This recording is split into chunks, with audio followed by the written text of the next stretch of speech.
Harmonize with me and hold me tight all through the night. You're shining bright, I'm your oyster, baby, you're my pearl. William! How's it going? Very good.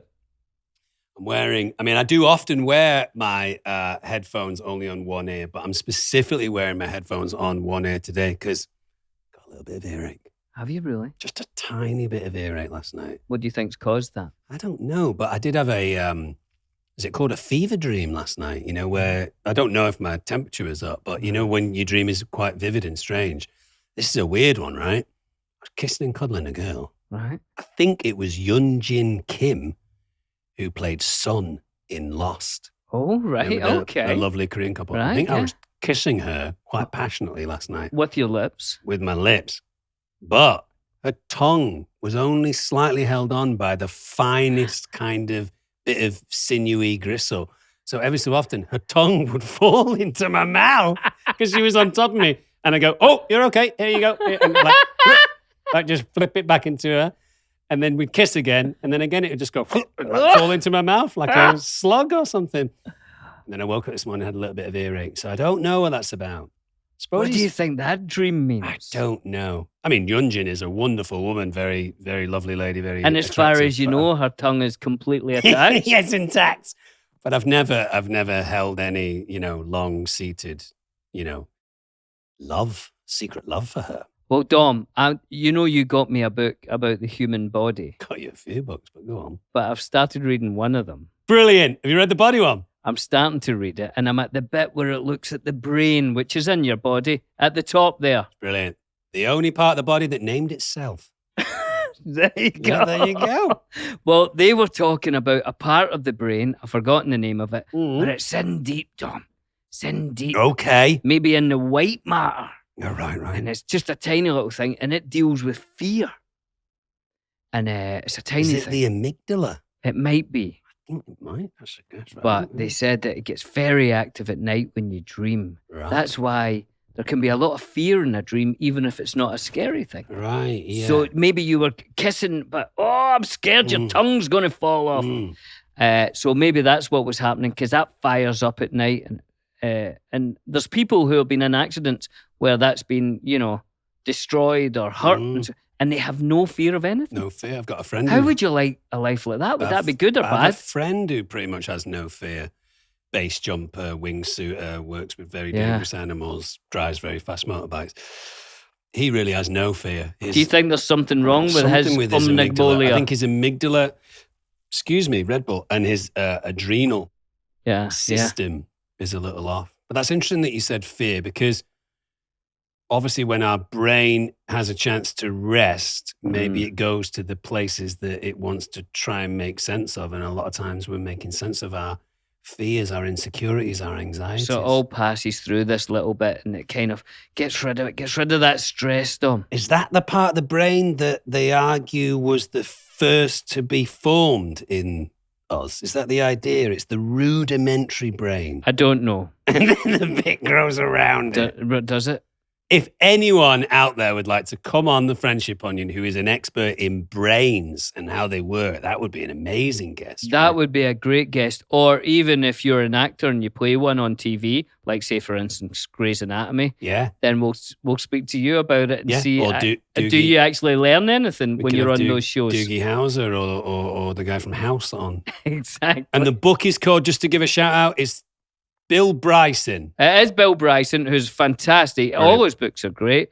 And the book is called The Body, I think. It's called The Body. I It's- knew you'd like it. Oh. It's very good already. I've just started it. I'm only, an hour into it. but My favourite part was the digestive system. I thought that was absolutely fascinating. Well, it's incredible what happens in your digestive system, Tom. Mm-hmm. I'm also reading Brian Greene's new book, Right. who we've had on as a guest, and is an Fantastic incredible guest. But we won't get too deep into this just now. But maybe Brian Greene could come back on now that I've read this new book. Yeah. If he'd like to, because I've learned a lot of new stuff. But if you take digestion all the way down to physics, it's basically just molecules passing electrons to each other. Right. That is what life is. Right. The whole thing. Everything. Energy, us- was that energy, passing energy backwards and forwards? Is that the idea? Well, it's not even that, but passing electrons back and forward creates energy. Mm. So ultimately, all life, you playing soccer, you on the Rift playing League of Legends, kissing people in a dream, With floppy tongues. is basically just molecules passing electrons to each other. We should have Brian Greene back on. He was an amazing guest, and there's so much more to learn from him. Yeah. Well, let me finish this book first. Yeah. And then we'll get on to Johnny Clues, and he can get on the phone to Brian and see if he wants to come back on. Well, we should crack on because we do have another guest today, but we do want to do a little bit of housekeeping from the last few episodes that we've had, and we thought we were going to call it Peeling the Onion. I like that, Dom. Yeah? Peeling the onion. Peeling the onion. Now, Because sometimes questions come up, like the brain one there, or other questions, and then we forget. And so I'd like to take a moment here, Dom. take a moment, take 3. I would like to take a moment to say thank you to our fantastic listeners and watchers. Yes. Because I've spent a lot of this week actually looking at people's comments and answers and people doing pieces of art for the Friendship Onion and writing stuff and poems and it's brilliant. See the people that are interested in this show, I like them a lot, Tom. Yeah, we have a very dedicated group of people who are interested in the Friendship Onion, and we do appreciate all of your care and concern because you're the reason why we make it, you know. But keep telling your friends. We haven't said this for a while, Dom. We haven't said it for such a long time, I forget what it is. You've got to subscribe, rate, and review. That is very important. We get told that. Why? I'm not sure, Dom, but we want to grow the audience. And looking at it all this week, I get very excited about the show, Dom. I think subscribing is obviously just, that means that it shows up in your phone without you needing to go search for it. And we have an extra follower. Rating and reviewing, especially if you give us a good review and a good rating, means that we go up to the top of people's kind of watching chance. So instead of them getting the chance to watch something that most people think is rubbish, they get a chance to watch something that most people think is good, which if you rate and review as highly, would be TFO. Or the Friendship Onion, as we like to call it. The Friendship TFO. Onion. So let's get peeling the onion, Tom, with some questions that we've been asking the last couple of weeks and things that we need answers to. William, over the last few weeks of doing the podcast, I had mentioned to you that the Lord of the Rings trilogy in the United States has a PG-13 rating, which means that in each of the films, you could put in a swear word and it would get past the censors. We asked where you would put that swear word, and we do have a few correspondents. So you start with that one, and I'm going to find some stuff on my Instagram. And there is you're only allowed one. Only one in each film. You can't just be throwing a lot of swear words in. You can only have one. So let's have a look at some people. So we've got Green Dragon Reprised, who sent in this one for Return of the King. Gimli, the dwarf, to Legolas, the elf. That still only counts as f***ing one. That's a good one. That's a good one. Have you found one there, Tom? I've got one here on my Instagram from Jamie Smart 93. What's happening, Jamie Smart? Who says, I'll do my best Ian McKellen impression here. A wizard is never late, Frodo Baggins, nor is he early. He arrives precisely when he means to. Not bad, not bad.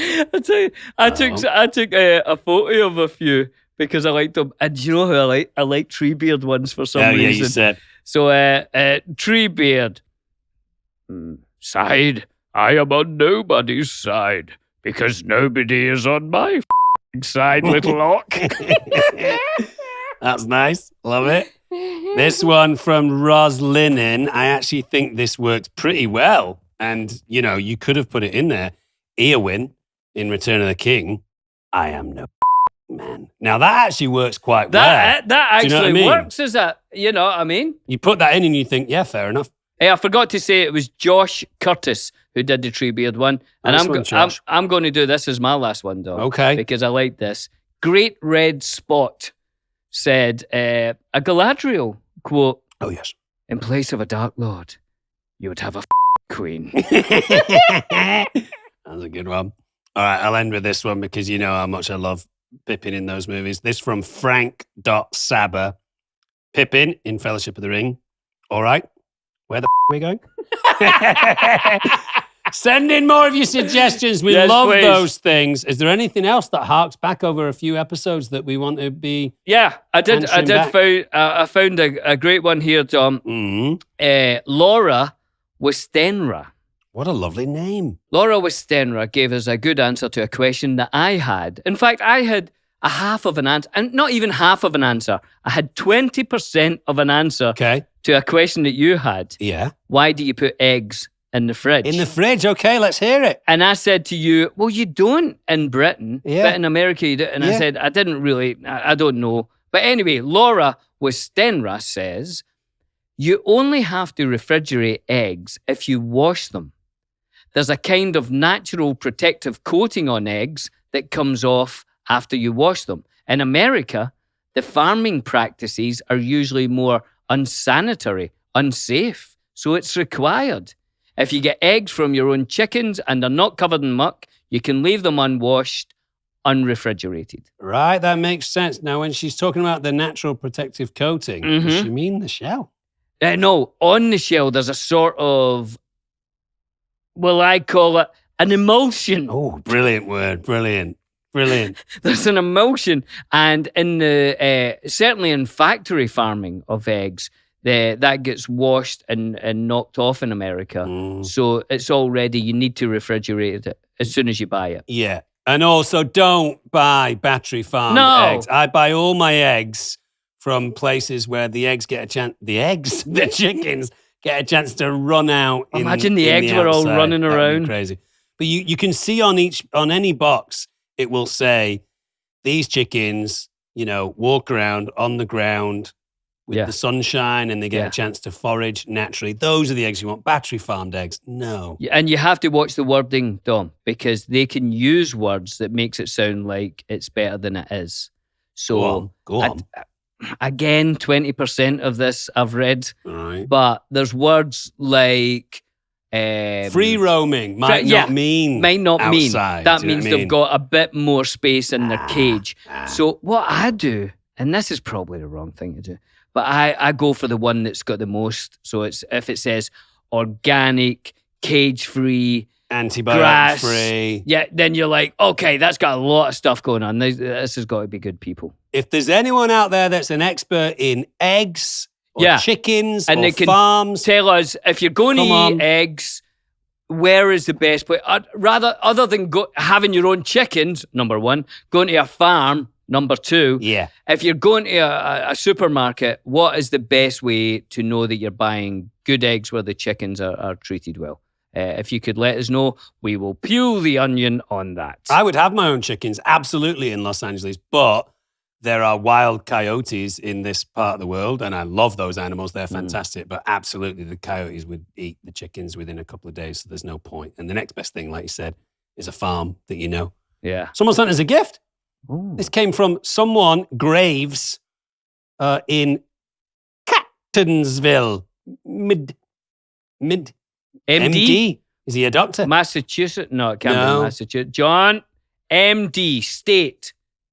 Maryland. Maryland, Dom. Maryland. I'm sorry to do this to you, Do but it. Do it.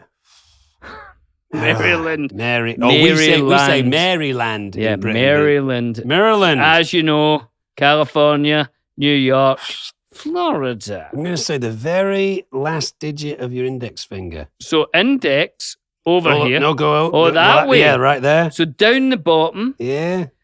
on the kind of between California and Florida. Uh, I don't know. oh, Johnny Clues. Maryland? No, you're Nah, way off. No, way off. off. And more, well, towards New York. Past New York. Oh, gosh. I was. No, if you go past New York, you're in the water. Well, New York's a wide state. Oh, New York is a wide state. Well, anyway, Graves, North of Washington, D.C. North of Washington. thank you. Is it one of those tiny states? Like a medium-ish, I would say medium small. It's a medium small We say state. Maryland in Britain. but it's not. Maryland. They go Maryland. Maryland. Maryland. Anyway, Graves has sent us what appears to be like some sort of breakfast cereal. That's fantastic. How many is there? There's more. Have a Right, taste look at all of some- that. Hang on. We sent us some food. Ooh. Chili Crunch Momo Fuku. Chili. That looks hot. That is just chili oil. That is hot. Let me tell you. If you stick your index finger in that just now. Should I read this? Yeah. It's from Katie Graves, not Graves. Katie Graves says to us, She says, Dear Billy and Dom, I wanted to suggest Chili Crunch for when you eat the world. It's delicious on ramen, fried rice, noodles. I also love it on mashed potatoes and even with a cracker, a little goat's cheese and a tiny bit of Chili Crunch. I hope you enjoy. I'm a huge Tolkien fan and I have been really enjoying your podcast. Your easy camaraderie is a joy during these challenging times. Oh, Katie, that's very sweet. And she said, be well, from Katie Graves in Maryland. This might be a little bit of a competition against Jardinera, but you and I both love hot food, so we should can I have try. a look at that? Yeah, look how hot it looks. Look at the oil on top there, Crazy though. chili oil. But is this a certain thing from somewhere? Thanks, or Katie. is, Please send it. If you've got any suggestions or gifts that you want to send us or anything at all, you can get in touch with us at the Friendship Onion at castmedia.com. That's cast with a K. Or you can send us a message at speakpipe/the Friendship Onion. No, I've done it wrong, haven't I? Speakpipe.com/the Friendship Onion. Momofuku. Momofuku. That's who makes it. That looks fantastic. that does Maybe we look could great. do that next week. What do you think? John says yes. Well, I might be seeing you this weekend, coming down for a little bit of UFC and maybe a little bit of UFC computer game playing, and maybe either watching A Christmas Story, which Billy has never seen, anyone in the United States, or A Clockwork Orange, which you've never seen either. I've never seen that. One of those. So maybe you take it and we'll have it. What's a classic film you've never seen? There's a lot. I've not seen Gone with the Wind. Citizen Kane? Frankly, my dear, I don't give a damn. Oh no, I love Citizen Kane. I haven't seen it. I love it. What was the film that I recently watched that I thought was very Citizen Kane-esque? The Muppets in New York? Yeah, no, I've forgotten. We've got a guess. We're going to have to move on. Is Right, come on, Is that John. it for our Let's get correspondence? it. And we have peeled the onion for this week. Now, who is our fantastic guest this week? Wait till you see this guy, Tom. Wait right. till you see this guy. Daniel, welcome to the Friendship Onion. Daniel, I'm going to have a go at your second name here. Daniel Hasenboss. That's very close, yes. Well, how would it be pronounced? Hasenbos. Hasenboss, of course. And does that have a direct translation in Dutch? Is that like the man who eats Haribo's or something like that? No, that means hairwood. Hairwood. Hairwood? That's strange. Yeah. It'd be good if it was map drawer. Yes. Map maker. Because that would make sense because, Daniel, you are one of the great map makers in all the land. Absolutely. Daniel, we're think gonna read a little blurb about you here. That says Daniel's a freelance fantasy cartographer, map maker. Fair enough now. Cartographer. From the Netherlands, who's made maps for several role-playing game books as well as fantasy novels. For the past 2 years, he's been building a fictional world, map by map, that he uses in his own Dungeons and Dragons campaign and shares on his Patreon, so other people can use the maps as well. So you're making your own personal map for your own personal Dungeons and Dragons campaign, but then people can take that map and use it for theirs too. Is that right, Daniel? Yeah, that's correct. And it's not just one map. It's a whole set of interconnected maps of different villages and towns and kingdoms. Wow. Now, have you printed that out, or is it all in a computer program thing? Well, most of it is in the computer. I do all my art digitally, but you can see part of one of my maps hanging behind me. So And that's not a map of the world. That's a fictional map of somewhere that doesn't necessarily exist apart from in your mind. yeah, exactly. Fantastic. And we thought it would be super interesting to talk to you for many reasons, really. But for our quirky worky segment, which this is, Dom. Yeah, it is. It is. And first off, how would people get to see your maps before I start asking you questions on it? So it's on your Patreon. So we'll put it on the screen here somewhere. We will. So that people can get access to your maps. Yeah, that would be great. Yeah, it's my Patreon, and everywhere you can find me as Daniel's Maps. So pretty Daniel's straightforward. Maps. I'm writing this down now. Daniel's Maps. I've had a look online and they are fantastic. I absolutely love it. I've always been intrigued by maps. And I know that you're, the reason you got interested in it is through Tolkien, correct? Yes, that's correct. Yes. Because I read, I don't know if this is true, and you might know this, Daniel, but I read that Tolkien drew the maps of Middle-earth before he wrote the story. So it came from the languages and the maps, and that's where all this kind of world, this universe sort of came from. Is that true? I don't know. Is it true, Daniel? Do you know? I believe it is. I believe it started with his own invented language, and then he created a world in which that language would exist. And from there, Middle-earth came, and then came the actual stories that most people know. Yeah. And the illustrations that Tolkien did for Middle-earth are absolutely beautiful, of course. That very famous Middle-earth map that you've probably signed 4,000 times. Quite simple, but also some of the best design Just things are beautiful, yeah. Obviously, we were lucky enough to work with John Howe and Alan Lee over the years, and they're incredible illustrators, and they've done their own maps at times. But the simplicity of what Tolkien did in those maps, just brilliant. Little dragons here and there. Yeah, just beautiful. So if you don't mind, Daniel, would you talk us through how you would approach either a real map, because I saw that you do actually, I saw a really beautiful one of Ireland that you did, or a fictional one like your Dungeons and Dragons. How do you start making a map? Well, the process is mostly the same for either one. And it depends on if it's a commission for a client or if it's just personal work. For clients, I usually work with drafts, so a rough sketch, get feedback, then the next draft to flesh out the details, get feedback again, and then a final draft with all the feedback worked into it.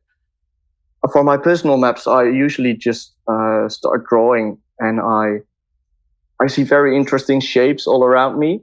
Yeah. For example, my first map that started my world building campaign was based on a stain that I found on a light switch somewhere. Stain. That's brilliant. Did you work out what had caused the stain? Well, it's probably the dirty tenants that lived in our house before us. Dirty Tenants. That's a great name for a punk band. Isn't it? Tenants. Dirty Tenants. That's fantastic. Then the first album could be Tito Stain. Perfect.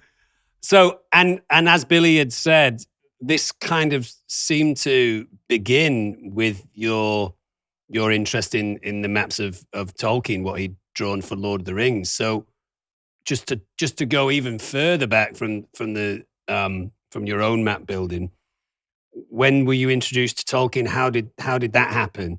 And when did you first kind of read the Lord of the Rings? Well, I first watched the movies, and I must have been about 10 years old at the time, I believe. And I got obsessed with them, and I got the books, and I started reading those. And every time that a character was mentioned at some place, I went to the map and looked it up. So I completely fell in love with that map.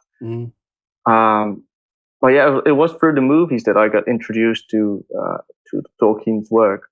Right. I think a map is a great thing to have on a wall in a house. I think it, like even seeing that one behind you there, it always brings you back to it, like you did when you were reading the books. You go and, I think a map, you always find yourself going back to it and looking at a coast, or how would I get from there to there? I think it's a great thing to have. And it's brilliant, especially in Tolkien, it's brilliant to plot the journey that, let's say for an example, all of the Fellowship individually take. Yeah. Because the amount of miles that Yeah. we cover in those trilogy of books is extraordinary. Not just Frodo and Sam, who obviously do a lot of traveling, but, we all go to some crazy, crazy places. in Yeah, that time. it was an adventure, wasn't it? Have you seen that map, Daniel and Billy? Because you're here in this conversation too. Have you seen that map where you can scratch off places that you've been to? So it's a map of the Yes. world. Yeah, and you can scratch off, and underneath it's a different color. So Yours would be basically done. yeah, a lot of it has been. You've been done. all over the place. My friend Adam, who worked with us on Wild Things, very sweetly bought us all a copy of that map, and we have covered quite a few places. Very lucky. Very, lucky. very nice. Yeah, I love maps. So if someone, and you do all sorts of maps from real places, as you say, or from games, or from your own imagination. And actually, that gives me an idea. Don't listen to this, Dom. Okay. As you know, Dom likes League of Legends. Have you ever played League of Legends? A long, long time ago, I did for a short moment, a couple rounds, but I didn't really like it. No. Oh, you need to get back on, Daniel. You've got to 'cause get it's back on. fantastic. Come on, play with us. Now, if you could do a great map of League of Legends, and I could give it to him for his next birthday. Yeah, as a gift. It How long would it take you to do a commission? would be a couple of weeks. A couple of weeks. That's I'd all say. right. Your birthday's not till December. Yeah. And We should I mention. should have it done before then. Oh, that's great. We should mention very briefly, because it's important sometimes Yeah. to give you a little shout out. yeah. For my 45th birthday, which just went by, I went with Billy to New York, took me out for dinner, and he took me to see a show. And let me tell you, I felt romance that night. I felt like a wonderful princess. I looked after you that You night. did? We went to the theatre. I said, give us 2 of your best seats. The And best. they told us how much it was. I said, what's your next best seats? And that was still quite expensive. So I said, what's your next? But I got those ones. Yeah. And then I took him out for dinner. Went for dinner before. We went to a show. He bought me a glass of wine. On the walk home, he said, how you feeling? I said, I'm all right. He said, are you peckish? I said, I could probably eat something. He said, come on, I'll buy you a slice of New York pizza. I didn't put my hand in my pocket once the entire night. Fantastic, right, Daniel? And next year, I'm going to get him a map Yeah, that's of great. League of Legends. So have a look and see if you could do that. And maybe I'll write to Absolutely. you and see if that's That something. would be very cool. Because I really do love your work. I think it is Beautiful. really beautiful. And where are you in the world? Where I am in the world, I'm Yes. in the Netherlands. In the whereabouts in the Netherlands? Near Amersfoort, or otherwise Utrecht. Oh, I don't. Utrecht. Utrecht. I think I know I think I know a football that. team from there. It's pretty much in the center of the Netherlands. Okay. So I used to live in Germany as a kid, and we would often go over to the Netherlands, or Holland, as we called it back then, to go to like the markets and stuff, flower markets and fruit markets and stuff. There's a city called, I'm definitely going to get the pronunciation wrong, Cochem. Do you know Hey? that place? What? Cochem? No, controversial. now. Cochem? I would say Cochem? Cochem, I guess, but Cochem? Oh, yeah, Cochem. Kuchen? Hey, Daniel, as someone who comes from the Netherlands, when is the appropriate time to call it the Netherlands, and when would you call it Holland? Or is Holland just an old name that you don't call it anymore? no, actually, it's the Netherlands is the whole country, Ah, and you've got the province of North and South Holland, and it used to be one province called Holland, and way back in the day when the Spanish owned the Netherlands, that was the richest part of the Netherlands. So they had the most say in everything that went on here. Oh. Ah. So people refer to it as Holland because that was the most important and most powerful part of the Netherlands. But that would be, if I were referring to your country as a whole, it would be incorrect to call it Holland. The Netherlands is the country. Holland is like the richest district of the Yes. Netherlands. Okay, I did Yes. not know that. And have you done a map of the Netherlands? I've done a weird fantasy version of it. Oh, cool. Nice, cool. What would And- you... Oh, we're cool. talking- William. I was just going to No, say, I saw a please. really lovely one you did of America, USA, but it seemed like, was that an old What? Like, is that a fantasy version, or was it from the beginning of the United States as we know it? No, it was. I think the map that you mean was made for a client, and he wrote a story about a man that was writing a fantasy story, and the fantasy world and the real world where that man lived had very much overlap in things that were happening, and events that happened in one place affected the other. So it was a map of the United States as you know it, and Ireland as we know it, but it was linked to that fantasy world that character was writing. Love Very it. cool. Well, as I say, I think it's great to have a map in the house. And, I'll probably get in touch, Daniel, and people can see your work at danielsmaps.com. Yes, .com. Danielsmaps.com. Or Patreon. Or patreon.com/danielsmaps. Okay, cool. Easy. I have one last question for you, Daniel. Here it is. It's not that great a question. Oh, think of another one. I'm then. clutching at straws here. No, I was going to ask Daniel, over your years of doing commissions, was there one particular map that has stuck out in your mind as being, you know, a very special job for you, or maybe an unusual job? Like if someone were to say, tell me one of the more standout jobs that you've done, what would that be? Well, there's two that come to mind, really. That's one for a podcast that I didn't actually know when I started working on it. It was a Dungeons and Dragons podcast. And as I was working on that map, I started listening to the podcast, and I became a huge fan of the show. So they were creating a setting book for their campaign world. And I got to do all the maps for those books. They're working on the second book right now, and I'm the lead cartographer for it. Brilliant. Great. So it's really great to be a part of that.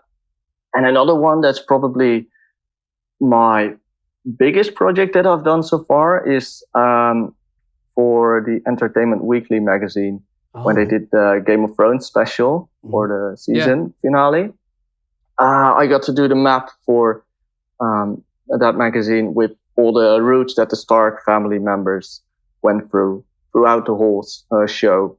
Brilliant. That's fantastic. I've got a question, Tom, and this might not be one that you know, Daniel. It might be one that you know. I don't know. I mean, I hope so.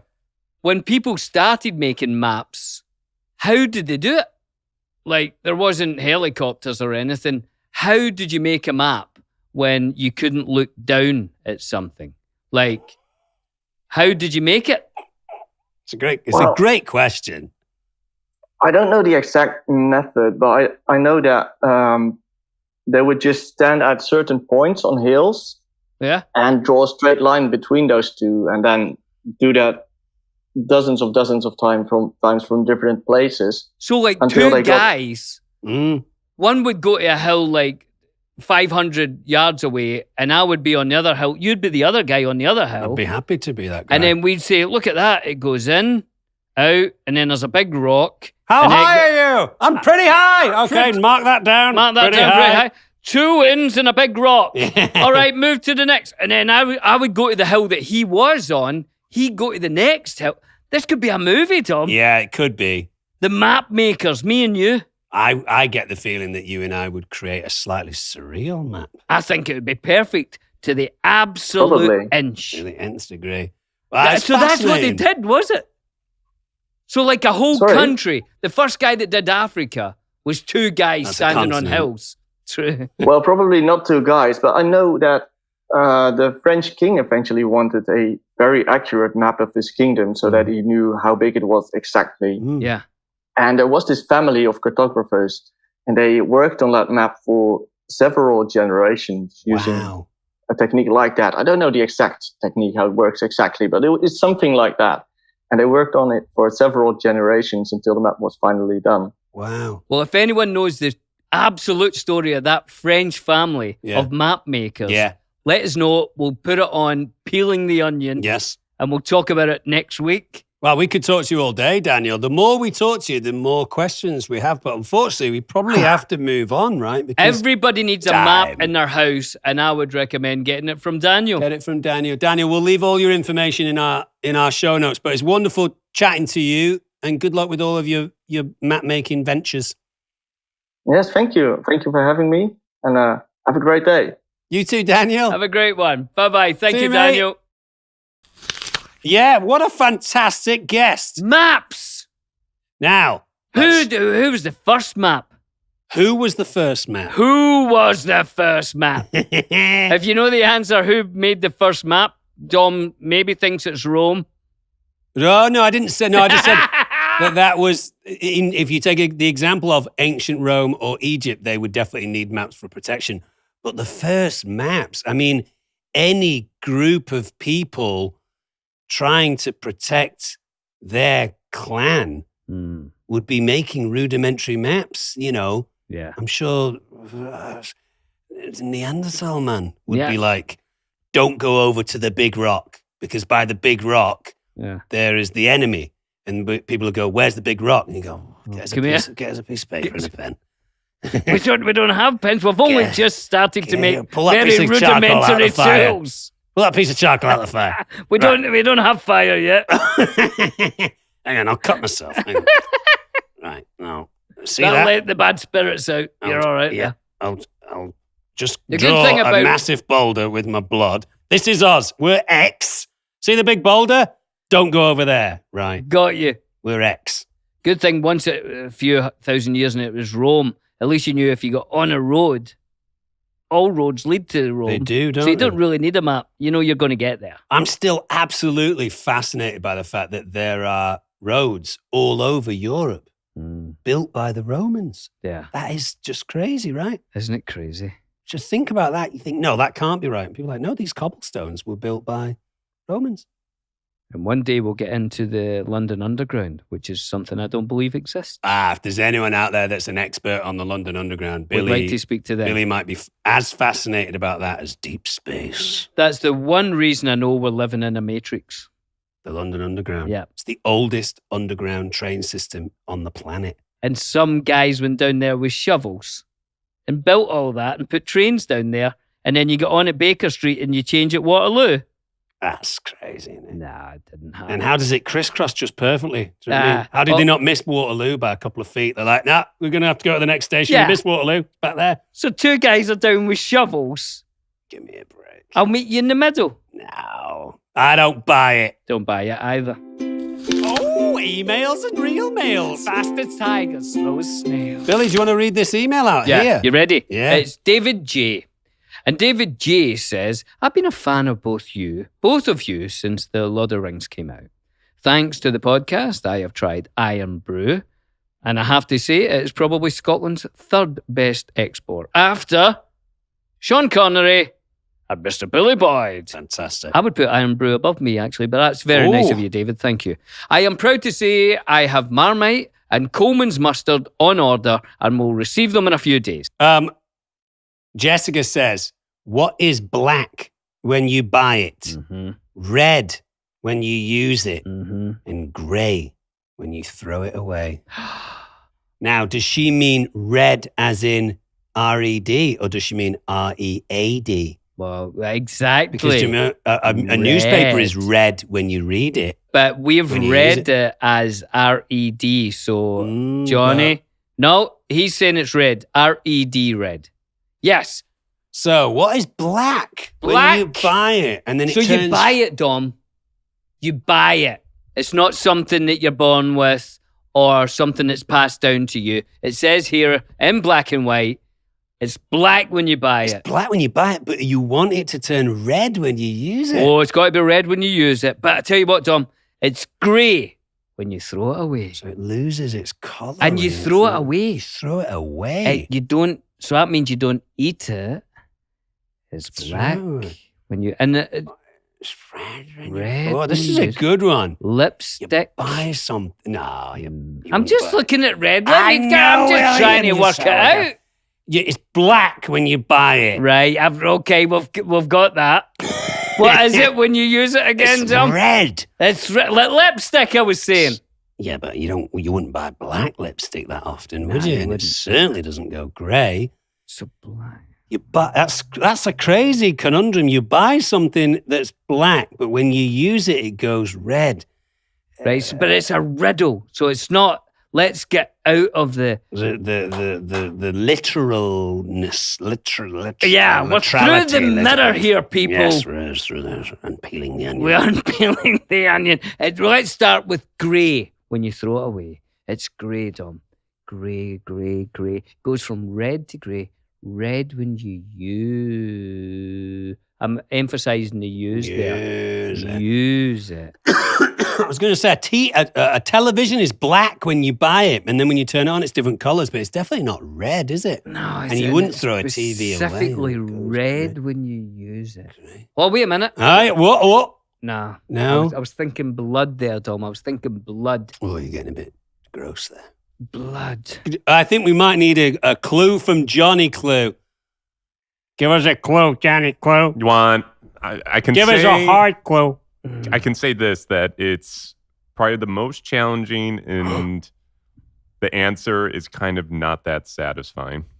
Oh, no. So what you're saying I is mean, it makes sense, but you're going to go, oh. it's a hard riddle, and it's not that. And is it kind of surreal, and it's quite I'd say like it's almost very literal. it's very so it is something. It's black when you buy Listen, it, let's just be casual about it. Let's Listen, be I'm going to casual. buy it, and it's black.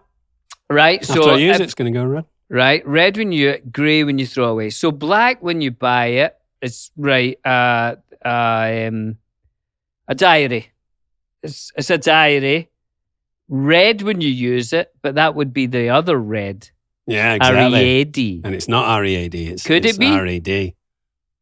And it's grey, grey, grey, grey. What I would is- say this actually is a good riddle to follow the map maker. Okay. Follow If that the helps. map maker. Think about what something- maps show. Red, they show places. It's black. Is it a ticket? It's Is it shoot- like an airline It's ticket? black, and it's grey. Black when you buy it. Is it a ticket? Something like Red that? when you use it. Grey when you throw it away. Black. When Well, you like buy a Good clue. Hmm? Good clue. You would need for Dom's definition of what a map serves. You might use a map to find this thing. for what maps. Finding a find place. A map finds places, right? Yeah, finds places. all right. That's what Dom was saying. Or specific things. A specific thing, like cities or countries or something. grey when When you you throw buy it it, away. Has anyone got this out there yet? Because I'm finding this. Which one out of difficult. those three, Johnny, the black when you buy it, red when you use it, grey when you throw it away, is the most helpful in terms of getting it, do you think? I would say black and gray are probably going to be the ones that you go most like, duh. It's black when you buy it, grey when you throw it away. I think we've been stumped. I think we have been stumped here. It's stumped. Let me give you another. Black when you Think of. I'll put my glasses on because One that makes me second. more. Does make you smile, Intelligent. yeah. Go. Black. Black when you buy it. A ticket. A ticket.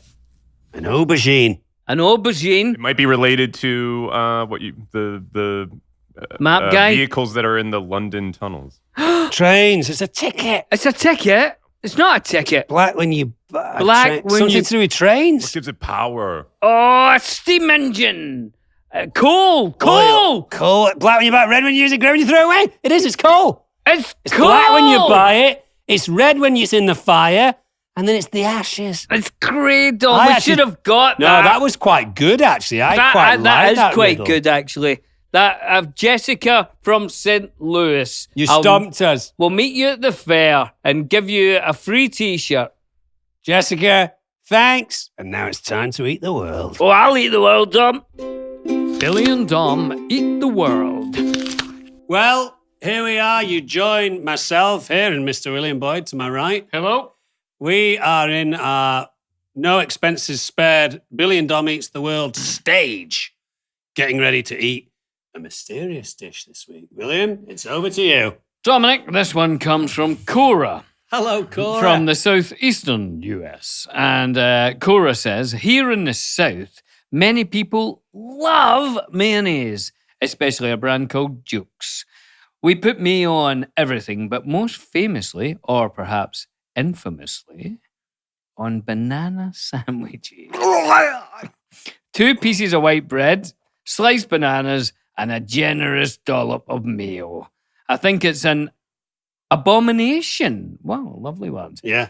But I'd like to see or hear what you both think. Anyway, thanks for the podcast. So this came up last week again, Dom, when we were eating peanut butter and pickle with Nick Vile. And you thought we were going to be doing this because you'd did. read this. Yeah. So we thought we'll do it this week Yeah. because we'd already mentioned it. And you think it sounds awful, right?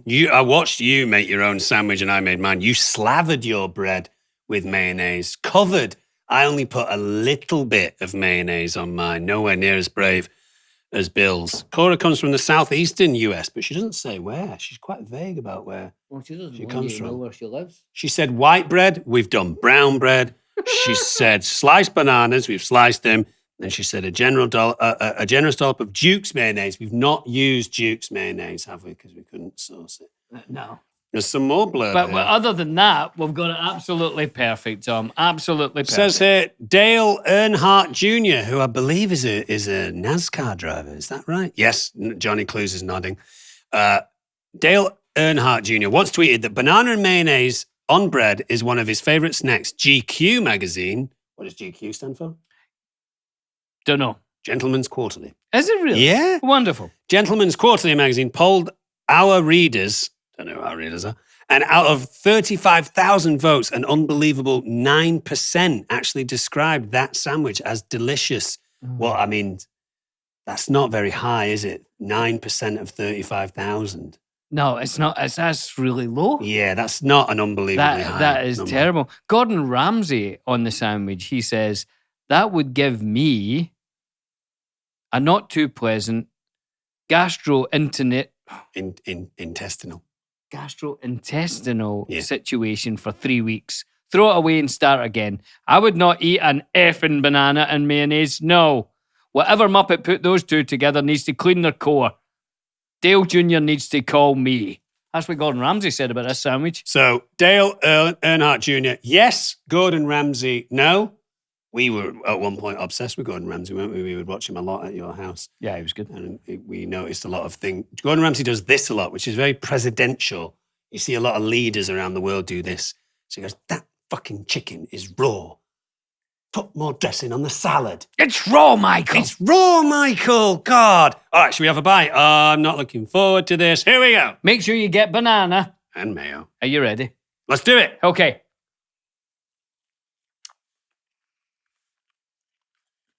I mean, I'm not even a massive banana sandwich fan. I like it with Nutella.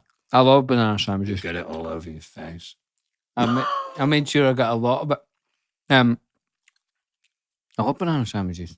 I don't like that, really. I Do you met like a that? guy once. I was buying a car. It was a Nissan.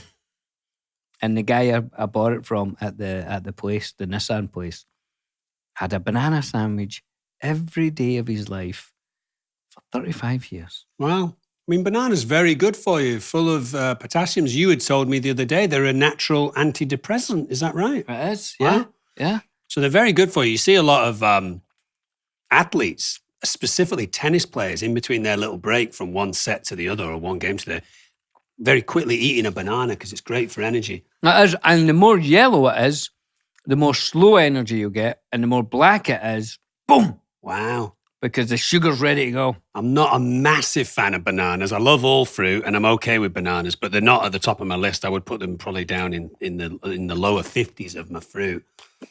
You liking that? I'm loving it, though. I mean, you're still covered in mayonnaise, I would say. You look like the Joker a little bit. You know, when the Joker had his mouth like. You want to know how I got the scars? I'll have another bite. I'm not crazy about it. You've got the sugar from the banana and the salt from the mayonnaise. The mayonnaise feels a little bit, I think because of the mayonnaise that Johnny Clues has got, it tastes a bit like one you'd have with a shrimp cocktail. I got a strange taste there. It wasn't invented by Dale Earnhardt Jr., says Johnny Clues. It wasn't? No, it turns out that the banana and mayonnaise sandwich is a southern delicacy with a storied history. In 2014, Nationals bullpen coach Matthew LaCroix, or Lacroix maybe, LaCroix? even credited it with the team's 10-game winning streak. What team? What is it? The team that he managed. Nice one, John. I wonder what sport. Baseball, I would say. The Right. banana and mayonnaise sandwich gets at least enough fans to have a Facebook page with 1,200 likes. So there's 1,200 people out. I mean, you're halfway through it. Why doesn't everybody who watches this go onto the Facebook page, Banana Mayo Sandwiches, and double it at least? Yeah. I mean, Dom, yeah. I really like it. Honestly, you'd be surprised by how much mayo you got around your face. Wipe your face now and see, because you'll be amazed. There's a lot. Look at that. That's quite greasy, that. There's a lot. Clean as a whistle now, though. Do you remember when we did Lord of the Rings and we had to do. put on suntan lotion every morning because they got angry if we ever get sunburnt, remember? And you would always give me a hard time in the morning because I haven't rubbed it in enough. Yeah. You You would study me. You In the like, car like on the my way dad, there. you seem to pride yourself on the thing of like, you put it on and then you go slap, slap, slap, slap. And I'd always go, you got a smear there, smear there.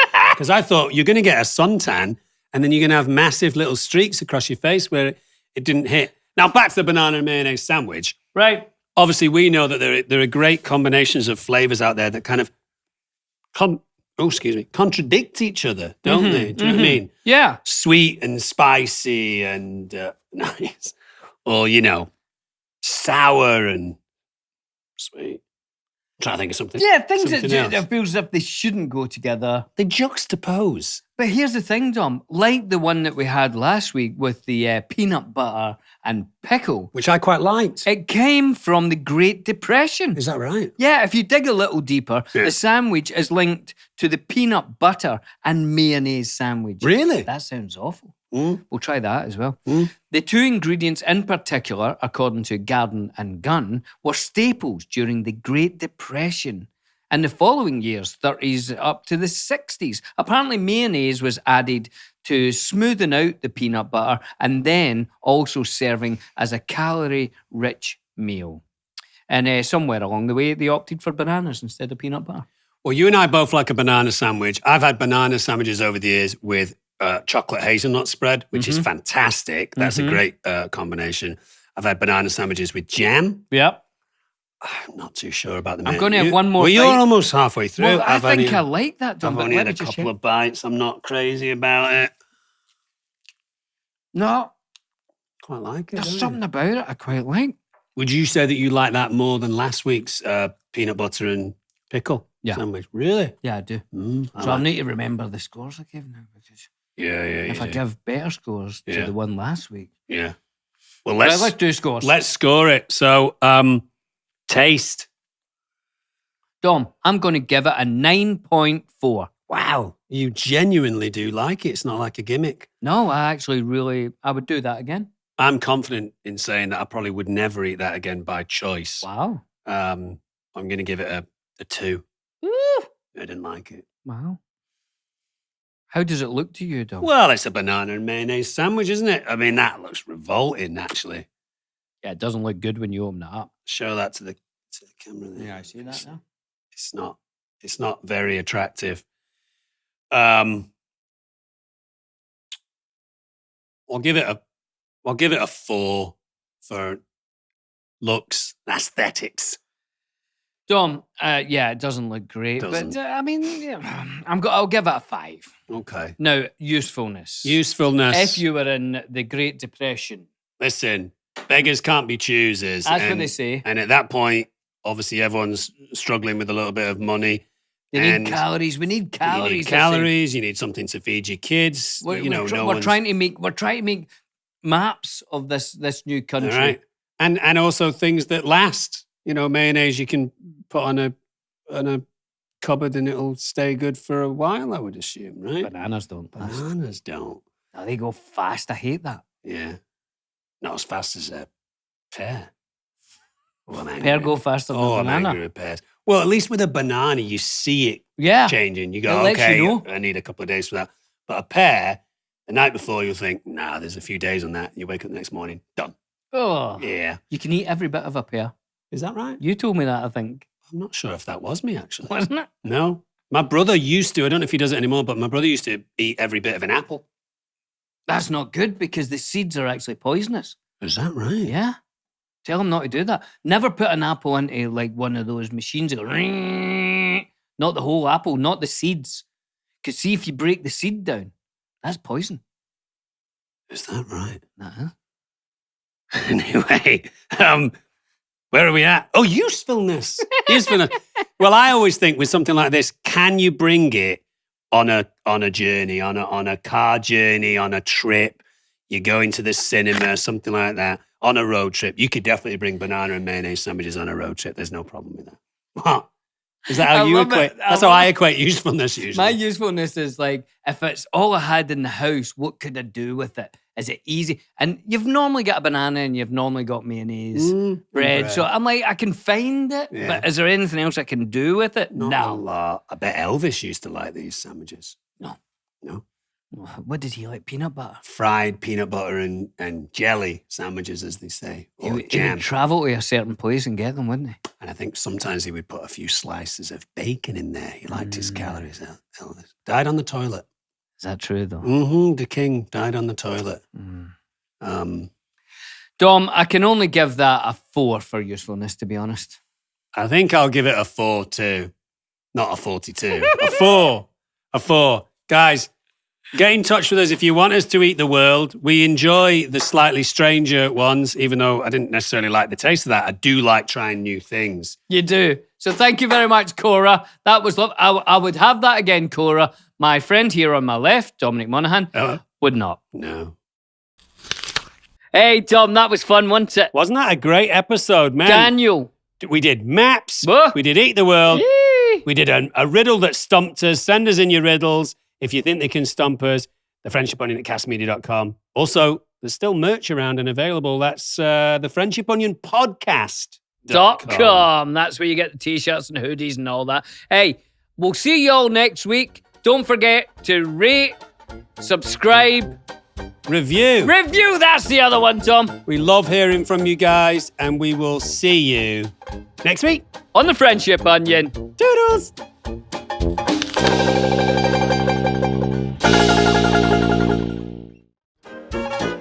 Harmonize with me and hold me tight all through the night.